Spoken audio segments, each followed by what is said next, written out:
لیکن سر میں آپ سے یہ سمجھنا چاہ رہا ہوں کہ وہی جب ہم کہتے ہیں خدا کی طرف سے کسی بشر پہ یا بظاہر بشر جو بھی آپ نام دے دے اس پہ ایک ہدایت نامہ اترتے تو وہ کیا ہے، وہ وہی کیا ہے؟ مطلب نبی کے اندر یا امام کے اندر اگر اس کو الہام ہوتا ہے، وہ صلاحیت اس کے اندر کیا ہے جس سے وہ وہی کو اخذ کرتا ہے؟ تو جبکہ آپ نے کہا کہ اللہ خدا نے دیکھیں، انسان کی کہانی بڑی لمبی ہے. انسان تو اس دنیا سے پہلے خلق ہوا ہے نا. انسان کے ارواح عالم ارواح میں تھے، عالم ذر میں تھے. تو اس دنیا سے پہلے اللہ تعالیٰ نے بعض ان لوگوں کو چنا کہ یہ دوسروں سے بہتر ہے، یہ دوسروں سے پاکتر ہے. ٹھیک ہے نا. تو ان کو اپنے خطاب کا لائق بنایا کہ فرشتے ان کے پاس آ جائیں، فرشتے ان سے بات کریں اور اللہ کی جانب سے میسج لے کے آئیں. ٹھیک ہے نا.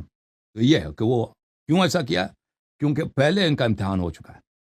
پہلے دوسرے اہل بیت علیہ السلام کی تعلیمات میں یہی ہے کہ ہم سے پہلے والی اس میں کہ اللہ تعالیٰ نے ان دنیاؤں عالم ارواح میں ان سے پہلے جب اللہ تعالیٰ نے بعض باتوں میں عرضہ کیا تھا تو جن لوگوں نے جو لوگ دوسروں سے مقدم تھے تو اللہ تعالیٰ نے ان کو اپنے انبیاء کے طور پر، اپنے اولیاء کے طور پر اللہ نے چنا. جی ہاں.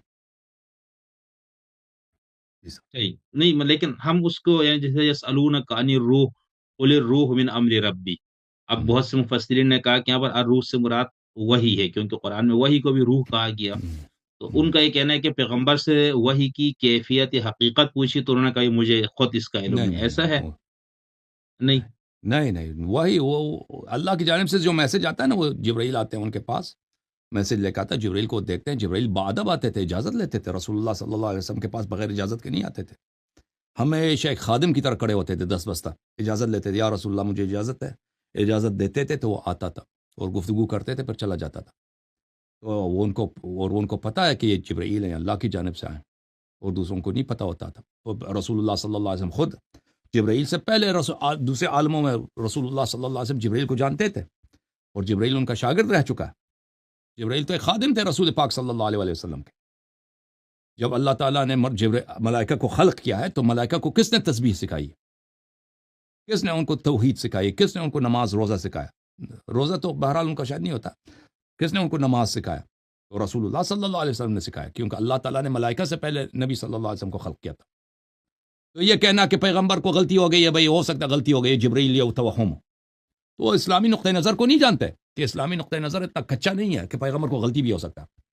یہ دنیا اتنا، بھئی نبوت ہمارے نزدیک اتنا کوئی ہلکی سی بات نہیں ہے کہ یہ بیوقوف حضرات، ایتھیسٹ حضرات اس کو انہوں نے تصور کیا. جی ہاں. صحیح. لیکن اگر ہم یہ دیکھیں نا، جو کلام ان پہ اترا ہے اس کے اندر اگر بہت ساری چیزیں ایسی ہیں جو وقت کے ساتھ غلط ثابت ہو جاتی ہے، تو پھر وہ تو پھر علیم قدیر خدا کی طرف سے تو نہیں ہوا نا. بالکل بالکل، اگر کوئی ایسی چیز ہو کہ وہ غلط ثابت ہو گئی ہے تو بالکل وہ ایسی بات، تو پھر وہ اللہ کا کلام نہیں ہے نا. لیکن وہ مقدمہ پہلے نہیں کوئی ثابت کرے. اگر وہ بھائی آپ قرآن کسی بھی کلام کا آپ غلط ترجمہ کریں نا، تو ہاں. پھر وہ آپ کی اپنی غلطی ہے. آپ کی اپنی غلطی ہے. قرآن کو سمجھنا اتنا آسان نہیں ہے بھائی. یہ جو ایتھیسٹ حضرات کہتے ہیں نا کہ میں نے قرآن پڑھا مجھے سمجھ نہیں آئی، اللہ کی قسم ہم بھی پڑھتے ہیں ہمیں سمجھ نہیں آتی. ہم بھی پڑھتے ہیں نا قرآن کو سمجھنا. امام محمد باقر علیہ السلام کی حدیث ہے کہ میں آپ کو یہ حدیث دکھاؤں، یہ بڑا اہم ہے فہم قرآن کے لیے، کہ اللہ تعالیٰ نے قرآن کو جان بوجھ کر ایسا بنایا. میں آپ کو دکھا دوں یہ حدیث شریف.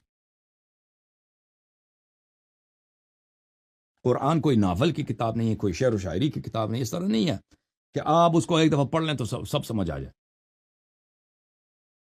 یہ بہت اہم ہے، کیونکہ ایتھیسٹ حضرات قرآن کی آیات کو نہیں سمجھ سکتے، اکثر غلط ترجمہ کرتے ہیں، کیونکہ ان کے پاس اغراض ہوتے ہیں نا، ان کو ویورز بڑھانے ہوتے ہیں.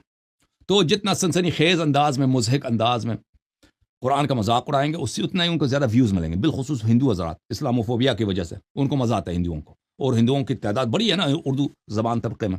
ٹھیک ہے؟ تو ان کو جو ویورز ملتے ہیں، کلک ملتے ہیں، وہ جتنا بڑا جھوٹ بولیں گے اتنا ہی زیادہ وہ مقبول ہوں گے، ویورز ملیں گے، آمدنی بھی ہوگی. تو یہ ان کے لیے فراڈ کرنا یہ ان کی مالی مجبوری ہے. تو ملاحظہ کریں میرے محترم ناظرین، یہ کتاب المحاسن، کتاب محاسن میں یہاں پر ایک حدیث ہے حضرت امام محمد باقر علیہ الصلوۃ والسلام سے. یہ صفحہ نمبر ہے، جو لوگ دیکھنا چاہیں صفحہ نمبر 268 میں. امام محمد باقر علیہ السلام یہاں پہ فرماتے ہیں کہ لیس شیء بأبعد من قلوب الرجال من تفسیر القرآن. لوگوں، قرآن کے جو پوشیدہ معانی ہیں، ان انسان کے دلوں سے، انسان کے فہم سے کوئی چیز اس سے زیادہ دور نہیں ہے. سب سے جو چیز جو انسان کے ذہن کے لیے اجنبی ہے، قرآن کا مقصود ہے کہ قرآن کہنا کیا چاہ رہا ہے. وفی ذلك تحیر الخلائق اجمعون، اور اسی بات پر سب لوگ حیران رہ جاتے ہیں کہ قرآن کہنا کیا چاہتا ہے. قرآن کہنا کیا چاہتا ہے، اسی لیے اختلاف بڑا ہے. اور جو لوگ مذاق اڑانا چاہتے ہیں تو وہ کسی کو لے لیتے ہیں، قرآن کے مقصود کو نہیں سمجھتے، مذاق اڑاتے ہیں. سب لوگ حیران رہ جاتا ہے الا من شاء اللہ، سوائے کچھ افراد کے. وَإِنَّمَا أَرَادَ اللَّهُ بِتَعْمِيَتِهِ فِي ذَلِكَ أَن يَنْتَهُوا إِلَى بَابِهِ وَصِرَاطِهِ. اللہ تعالیٰ نے جان بوجھ کر قرآن کو ایسا نازل کیا کہ کچھ آیات جو ہیں محکمات ہیں اور باقی آیات متشابہات ہیں. سوچ لیں، انسان کا فکر کہیں نہیں جاتا، جتنا تدبر کریں وہ پوشیدہ معنی نہیں رہتا. وجہ کیا ہے؟ وجہ اس لیے کہ اللہ نے حمدن ایسا کیا تاکہ لوگ اس کے دروازے کی طرف جائیں. جن کو اللہ تعالیٰ نے قیم قرآن بنائے، جن کو اللہ تعالیٰ نے شریک قرآن بنائے، تاکہ لوگ اس کے اللہ کے دروازے پہ جائیں، اس کے صراط پہ جائیں. وَأَن يَعْبُدُوهُ وَيَنْتَهُوا فِي قَوْلِهِ إِلَىٰ طَاعَةِ الْقُوَّامِ بِكِتَابِهِ. اور اللہ تعالیٰ کی عبادت کرتے وہ عبادت کرنے کے لیے، اب سمجھ لیں کہ قرآن کو ہم نہیں سمجھ سکتے اس وقت تک کہ ہم جو قرآن کے اصلی مخاطب ہیں، جو قرآن کے خزانے دار ہیں، جو امین ہے قرآن ان کے پاس امانت ہے، قرآن کے علوم اور اسرار ان کے پاس امانت، ان کے دروازے تک پہنچ جائیں. اس وقت تک اللہ نے عمدن ایسا کیا. ٹھیک ہے نا میرے بھائی؟ تو اگر کوئی شخص کہتا ہے کہ قرآن مجید میں غلطی ہیں، فلاں ہے، ہم اس کو انالائز کرنے کے لیے حاضر آمادہ ہیں کہ بھائی کہاں پہ آپ کو ملا ہے. ہو سکتا ہے اس کا، دیکھیں ایک شخص تھا، ایک بہت بڑا فلسفی تھا امام حسن عسکری علیہ السلام کے زمانے میں، اس کا نام کھندی تھا. یہ کھندی صاحب نے ایک کتاب لکھنا شروع کیا قرآن کے میں تناقضات پر، کہ قرآن میں کون سی غلط باتیں ہیں، تناقضات ہیں. تو امام حسن عسکری علیہ السلام نے اس کو پیغام بھیجا کہ دیکھو، کیا تجھے یقین ہے کہ تم نے جو سمجھا ہے قرآن کا ارادہ بھی وہی ہے اور قرآن کا مقصود بھی وہی ہے، کہ جو تم نے سمجھا کہ یہ فلان بات سے متناقض ہے. جب امام علیہ السلام کا پیغام اس کو پہنچا تو وہ متنبہ ہو گیا کہ ہو سکتا ہے کہ اس کا مطلب یہ نہیں ہے، اس جملے کا جو میں فقرہ لے رہا ہوں، جو معنی لے رہا ہوں، اس کا مطلب یہ نہ ہو، کچھ اور ہو، اور یہ میں نے اس کا غلط مطلب میں نے اخذ کیا ہے، اس کا مطلب اور تفسیر اور بات کچھ اور ہو، اس لیے اور اس میں تناقض نہ ہو. تو بات یہ ہے کہ قرآن میں کوئی تناقض نہیں، اور یہ قرآن کے اعجاز میں سے ہے کہ اگر اس میں کوئی غلط بات ہوتی تو لازمی بات ہے کہ اللہ کی کتاب نہیں ہے. جی سر. نہیں تو اس حدیث پاک میں جو آپ نے ابھی سنائی ہے، اور ویسے ہاں بھی جو تصور ہے، اور خاص طور پر اثنا عشری شیعوں کا بھی خاص طور پر، کہ قرآن کی تفسیر اور اس کی توضیح اور اس کی تشریح ائمہ کریں گے. ٹھیک ہے، جی جی حضور اور اس کے بعد ائمہ، ایسا ہی ہے. جی اور سر. اس میں ظاہر سی بات ہے جب وہ قرآن کی وہ تفسیر کریں گے تو پھر اس میں اختلاف تو نہیں رہے گا، یا اس میں صحیح. اختلاف رہے گا.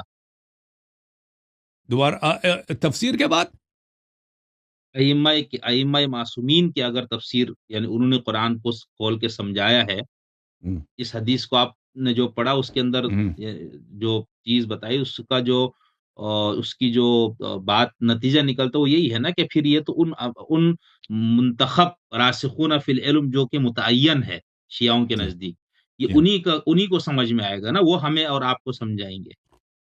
ایسا ہے. جی سر. جی سر. جی سر. جی، تو صحیح. اس میں پھر اختلاف نہیں ہو سکتا فہم میں،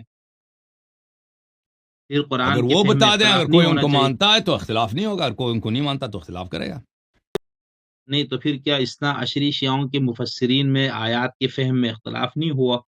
تو ہمارے اکثر مفسرین جو ہے وہ جماعت مخالفین کے مقلد ہیں نا. شیعوں کے اکثر اللہ یہ مفسر، ہاں بالکل نہیں، حقیقت بتا رہا ہوں. میں خود یہ تو آپ جوادی بہت عاملی کے درس میں جاتا تھا، وہ اس کو کام ہی نہیں تھا کہ حدیث میں کیا لکھا ہے، تفسیر امام جعفر صادق علیہ السلام کی تفسیر کیا، اس کا کام یہی تھا کہ فخر رازی نے کیا بولا یا فلانے نے کیا بولا. وہ ہمارے مفسرین اکثر، ہمارے علماء جو ہیں پچھلے کئی صدیوں سے انہوں نے اہل بیت علیہ السلام کا دامن ہاتھ سے چھوڑا ہوا ہے، کام ہی نہیں ان کا اہل بیت علیہ السلام سے مختلف یہ علوم میں. کیسا ہو سکتا ہے سر؟ یہ ہوا ہے تو مطلب یہ حقیقت یہی ہے. المیہ یہی شیعوں کا، شیعوں نام میں شیعہ ہیں، شیعہ صرف نام میں شیعہ. نہیں تو پھر اس میں اور سنیوں میں تو فرق نہیں رہا نا، سنی بھی تو اہل بیت کے سب کو سنی سے ماننے کے بدتر دعوے نہیں دار ہے، تو ہے. وہ سنیوں سے بدتر ہے. سنی کم از کم تو یہ تو نہیں کہتے کہ ہم 12 اماموں کو مانتے ہیں، یہ 12 اماموں کا وہ کہتے ہیں مانتے بھی ہیں لیکن فالو نہیں کر، دین ان سے نہیں لیتے. نہ اصول میں نہ یہ تو فروع میں. اس کی وجہ کیا ہے؟ ان کو یہ لگتا ہے کہ وہ صحیح تشریح نہیں اس کی ہوگی، وجہ نعوذ یہ باللہ. ایک بہت بڑی ہے نا، وہ یہ مقلد بن گئے نا، مقلد بن گئے ہیں جماعت مخالفین کے علماء کے. وجہ یہی، اس جی کے کوئی آپ یہ کہہ رہے ہیں کہ دیکھیں غلط بات کی کوئی عاقلانہ وجہ نہیں ہے، حکمت نہیں ہے. ٹھیک ہے نا، جو صحیح. لوگ رسول پاک صلی اللہ علیہ وسلم سے لڑتے تھے، وجہ کیا ہے؟ اس کی وجہ کو یہ تو کوئی حکمت والی بات تو نہیں ہے نا. ان کی وجہ کیا ہے؟ وہ یہ تھے کہ وہ مثلا دنیا پرست ہے، اپنے بتوں سے ان کو محبت تھی، تعصب تھی، کم اس کی کیا اتباع کریں. تو اب بھی جو ہے نا ان کے درمیان یہ غلط ماحول میں ہمارے جو حوزہ علمیہ جس کو کہتے ہیں علمیہ، یہ اس میں غلط ماحول ہے کہ جو جتنی زیادہ وہ ان کی جو رسمی علوم ہے ان پہ محنت کرے، ان پہ آگے بڑھے، تو وہی سب سے بڑا عالم ہے. اور ان کے سب رسمی علوم انہوں نے کن سے لیے؟ مخالفین سے لیے. تو نہیں تو لازمی اتنے بات بڑے ہے کہ علماء، ہاں اتنے بڑے عالم مراجی مفسر بنتے ہیں تو وہ کم سے کم اصول کافی، ملا یاد وہ الفقی، نہیں بہار، یہ چیزوں تو پڑھتے ہوں گے نا سر، ایسا تو نہیں ہے نا. وہ قرآن کی تفسیر میں پھر نہیں پڑھتے نا. اختلافات تو یہ ہو رہے چیزیں ہیں. متروک ہیں، یہ چیزیں متروک ہیں، کوئی نہیں پڑھتا ان چیزوں کو. یہ آپ کے تصور میں ہے کہ وہ پڑھتے ہوں گے. ایسے نہیں کہ نہیں کوئی تو نہیں آپ پڑھتا. دیکھیں ہم نہیں کہتے کہ کوئی نہیں پڑھتا، اکثریت کی بات کر رہا ہوں. تو جو تو مین آپ یہ باڈی ہے فرما رہے ہمارے کہ حوضوں کا نہیں پڑھتے ہیں، وہ اس کام ہی نہیں ان چیزوں سے. ان کو آپ یہ فرما رہے ہیں کہ علن اس وہاں وجہ پہ سے جا کے اختلاف کفر ہوا. پڑھایا جاتا ہے. کفر محض. آپ جائیں نا نہیں ادھر قم میں جائیں، کفر محض. وہ کہتے ہیں یہ معرفت اللہ کا درس ہے. کس کا درس ہے؟ یہ فصوص کا درس ہے، ابن عربی کا درس ہے، فلان کا درس ہے. کفر محض پڑھاتے ہیں وہاں پہ. جی ہاں. تو آپ یہ کہہ رہے ہیں اس لیے پھر یہ اختلافات ان میں ہے، ورنہ تو اگر صرف ائمہ کو یہ لوگ تھام لے، تمسک کرے، تو پھر فہم نہیں، اگر قرآن میں آپ پھر یہ اختلاف نہیں ہونا چاہیے. دیکھیں حدیث جو ہے کبھی امام کا جگہ نہیں لے گا. وہ اختلافات کم ہو جائیں گے لیکن وہ ختم نہیں ہوں گے، کیونکہ سب آیات کے تفسیر کے لیے ہمارے پاس احادیث، وہ بھی علماء کی وجہ سے کھو دیا انہوں نے، ضائع کر دی. حدیث چلے کی کتابیں ہی نہیں بچی نا، جو تفسیر کی کتابیں تھیں ائمہ علیہ السلام کی روای. تو لیکن علماء اگر جی اختلافات جی کا اصل خاتمہ کب ہوگا؟ جب امام عصر علیہ السلام تشریف لائیں گے. یہ اختلافات کم ہوں گے بلا شک بلا ریب، صحیح. لیکن اس کا اصل خیر خاتمہ یہ حدیث سنت جو ہے یہ کبھی امام معصوم علیہ السلام کی جگہ نہیں لے سکتی. جی ہاں صحیح. ٹھیک ہے نا چلے بھائی. علامہ صاحب ہمارے پاس شیخ صاحب میرے کچھ اور تشریف لائیں. سوالات ہیں، لیکن میں جی نہیں سر میں یہ کہہ رہا ہوں نا، بولیں بولیں. حجت الاسلام والمسلمین ہاں علامہ احمد فاطمی صاحب ہمارے بہت اچھے جاننے جی والے سر. تشریف لائے ہیں. اچھا تو ہم ان تو کو ان لے سے کیا بھی کہ ہم آپ بھی کچھ تشریف رکھیں نا. آپ ان سے ایک منٹ جی آپ ان جی. سے بات کرنا چاہیں گے؟ ایک نہیں منٹ نہیں، میں ان بس کو میں لے کر. سلام ان کو اچھا آپ کیے. جانا چاہ رہے ہیں؟ تو جانے باقی نہیں میں اللہ ابھی آپ کو ہوں، وسلام. تھوڑی دیر ہوں. میں اچھی بات. موجود ہوں. جی جی آپ صحیح. بات کریں. جی جی. ایک منٹ میں ان کو لے کر آتا ہوں.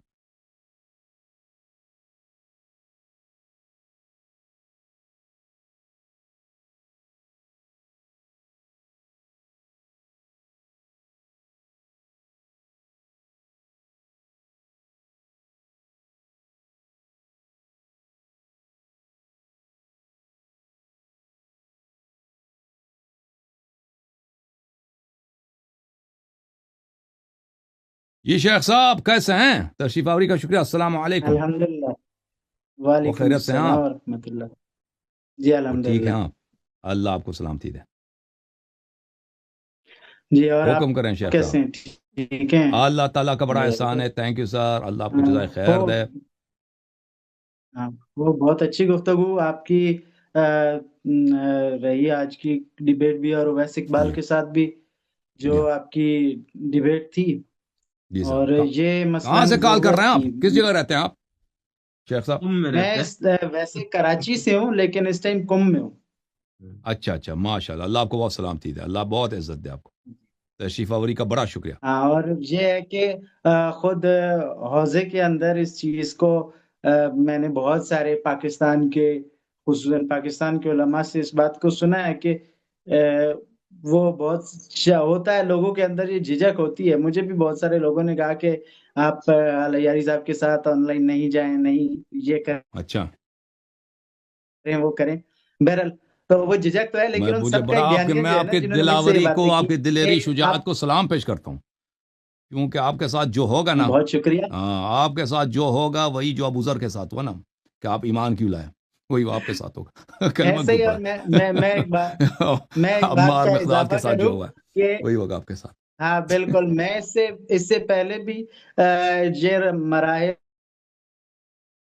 دیکھ چکا ہوں، کیونکہ میں اہل سنت سے تشیع میں نے قبول کیا اور اس سے ایک ماشاء اللہ. سفر کیا، مثلا ایک عرصہ کتابوں کا، کلام اہل بیت علیہ السلام کا. تو یہ مرحلہ تو بڑی شدت کے ساتھ، یعنی زیادہ شدید سطح پر دیکھ چکے ہیں، اس لیے وہ مشکل ماشاء نہیں ہے. لیکن بہرحال آپ کا جو کام ہے، خصوصاً الحاد جیسے خشک موضوع پہ، الحاد اور دفاع توحید کے موضوع پہ پہلی دفعہ اردو کے اندر کوئی اتنے بڑے عوامی پلیٹ فارم پہ تشیع اور اہل بیت علیہ السلام کا موقف سامنے آیا، یعنی کہ ماشاء اللہ. یہ واقعتاً آپ لائق سب تحسین ہیں. اور خدا میں آپ اور کا حضرت خادم. حجت جل اللہ فرج الشریف آپ کو اس کی جزا دیں کہ اہل بیت علیہ السلام کا نقطۂ نظر مثلا اردو کے میدان کے اندر متروک تھا. لوگ توحید کی خشک آواز کو سنتے ہی نہیں ہیں، بالکل بالکل. لیکن آپ نے بہت اچھا اللہ آپ کو عزت دے. وہ انداز ہفتے سے والے اس دن کو آپ نے بیرل وہ کیا. پروگرام ہمارا دیکھا نا، وہ مولوی حبیب صاحب جو ہے جی جی اہل جی، حدیث کے دیکھا ہے، ساتھ، بالکل ان کے دیکھا ہے. ساتھ بھی ہوا تھا توحید پہ نا. وہ بھی جی کافی ایسا ہی ہے. دلچسپ تھا. ہاں. اللہ آپ کو بہت جی سلامتی دے. بالکل اسی طرح سے ہے. تو خود اہل بیت علیہ السلام کے مکتب کا جو دفاع ہے، وہ اس حوالے سے بھی یہ ہے کہ آپ کا بہت اثر ہے، کیونکہ میں کنورٹڈ ہوں، میں شخصیات پھلانگ کر آیا ہوں، مثلا ماشاء شخصیات اللہ. کے پہاڑ عبور کیے ہیں میں نے. تو ماشاء اللہ. وہ کلام اہل بیت علیہ السلام کے اندر جو طاقت ہے، جو قوت ہے، مثلا جو آپ کا ایک، اگر میں یہ سمجھاؤں آج تک کہ اگر شیخ حسن علی یاری کا پوائنٹ آف ویو کوئی خلاصہ ہو سکتا ہے، تو وہ یہ ہے کہ سب سے محکم چیز کلام خدا کے بعد کلام بالکل. اہل بیت علیہ السلام ہے. تو بلا یہ رہے. وہ چیز ہے جو تجربے سے بہر آتی ہے. تو بندہ کیر نے تو اہل سنت سے حق کی طرف آتے ہوئے اس کو دیکھا، تجربہ کیا، اور صحیح. یہ سب کو بہرحال کرنا چاہیے. اور ہمارے شگری صاحب بھی بہرحال لائق احترام ہے، وہ ایک بڑے اچھے بالکل انداز میں پاکستان میں علمی ماحول کے لیے کام کر رہے ہیں. صحیح فرما. اللہ آپ کو سلامتی دے. آپ کا جو ہے وہاں پہ قوم میں جو طالب علم فضلاء علماء ہے، اردو زبان، پاکستانی، ہندوستانی، ہمارے پروگرام کے متعلق وہ کیا کہتے ہیں؟ پسند ہے ان کو؟ جی ان میں سے کچھ ہیں جو مثلاً وہی شدت پسندانہ رویے جو آپ کو پتہ ہے صحیح. ان کے ہیں، لیکن جی. ایک بڑی تعداد جو ہے وہ آپ کے پروگرامات کو، اور بالاخص دفاع مکتب کے اینگل سے جو پروگرامات ہیں وہ قبول بہت اچھے انداز سے کرتے ہیں. اور میں ماشاء ایک اللہ. چیز یہ ہے کہ مثلا میں آج ہی اتفاق سے شام میں ایک محفل میں علماء کی بیٹھا ہوا تھا، وہاں جان بوجھ کے میں نے ایک موضوع چھیڑا کہ رائے لیتا ہوں ان کی. تو ہوں. ان کی بھی ایسی رائے تھی، اور میں نے وہاں پر یہ عرض بھی کیا کہ اختلاف رائے ہو سکتا ہے بہت ساری چیزوں میں، ہم سب غیر ہوں. معصوم ہیں.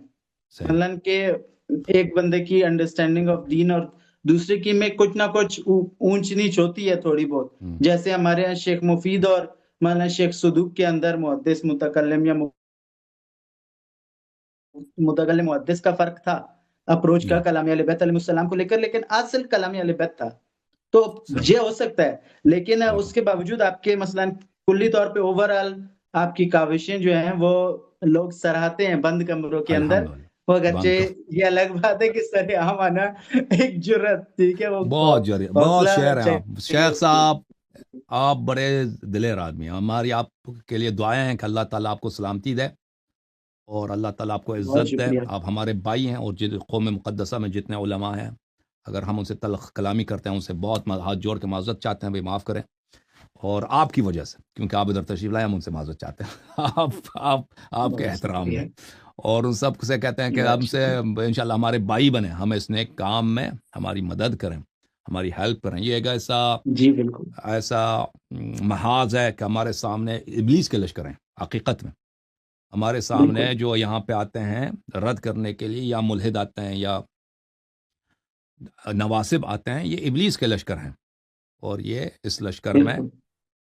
وہ آپ حق کا ساتھ دے دیں. 12 ائمہ علیہ السلام کا، 14 معصومین علیہ السلام کا، قرآن کا، رسول اللہ صلی اللہ علیہ وسلم کا، امام جعفر صادق علیہ السلام. اور ایک شیعہ عالم کی ذمہ داری یہی ہے. اس کے علاوہ کوئی ذمہ داری نہیں ہے بالکل. کہ حق کی تقویت کریں، حق کی تائید کریں، اور حق کو تضعیف نہ کریں.